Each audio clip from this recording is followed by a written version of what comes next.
Beim doofen Pastor. Der Dünnes, der wollt bestehen, doch lag ihm fies im Magen, dat Häsing Sünde groß und klein, der Reh noch upsollte sagen. Wei. Dat war dem Dünnes doch ein Ping, drum det he scheel im Rode, Jank noch Pastor von Zinterfring, denn der ist doof geworden. Bei dem im Bistum brauchst du nur, der Mul jetzt zu bewegen, sprüht's ihm dabei in den Ohr, und fällig ist der Säge. Also, Der Dünnes noch der Kirch dropflitz, det sich noch flüggens schnauze.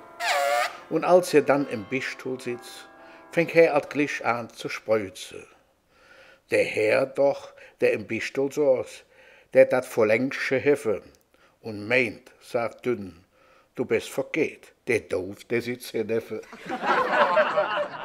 ja, mit mir könnt ihr ja machen.